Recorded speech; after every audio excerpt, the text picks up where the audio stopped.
Déjà, la première chose, c'est que j'ai vraiment, pardon de commencer par ça, mais envie de remercier tous ceux qui m'ont accompagné depuis toutes ces années et notamment depuis ces derniers mois, parce qu'ils sont déçus évidemment. Il y avait de gros espoirs sur ma candidature, si vous vous souvenez, il y a 2 ans, j'étais le favori.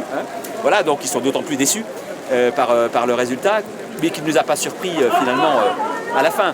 Bon, je veux d'ailleurs saluer la victoire d'Anne Vigneault et j'espère qu'avec son équipe, elle pourra relever les défis. C'est énorme ce qui est devant nous.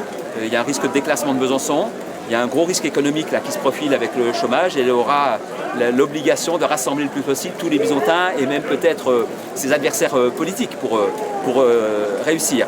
Quant au résultat, finalement, quand on arrive 3e, c'est jamais une position très facile. Vous savez bien comment ça se passe. Et les candidats disent il faut attention, c'est la bataille entre les 2 premiers, il faut voter utile. Bon, on a limité les dégâts. Bon, voilà, on verra si on a 3 ou 4 élus. Et bien, on va être actif, et résolu et propositionnel, comme je l'ai toujours été tout au long de ma carrière politique. Je ne suis pas quelqu'un qui soit systématiquement dans la critique.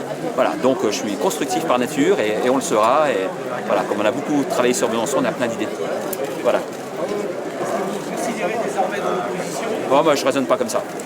Jamais, je dirais. La première fois que j'étais élu, j'étais dans la minorité. Jamais été dans l'opposition.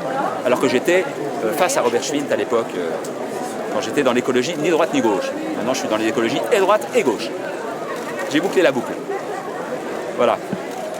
Est-ce que vous avez perdu à cause des dissidences au sein de votre parti? Écoutez, tout le monde fera ses analyses. C'est un peu tôt peut-être pour les faire. Il y a sans doute beaucoup d'éléments qui ont pu jouer. Celui que vous évoquez, d'autres encore. C'est jamais facile d'incarner le pouvoir national en place.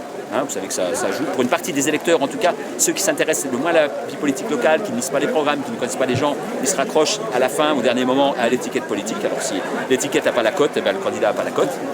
C'est un des éléments, la dissidence, vous l'avez dit, d'autres choses sans doute aussi. Il y aura peut-être notre propre campagne électorale qui pourrait être revisitée sans doute. Voilà, il y a plein de choses, c'est compliqué. Après, il faut pondérer les éléments.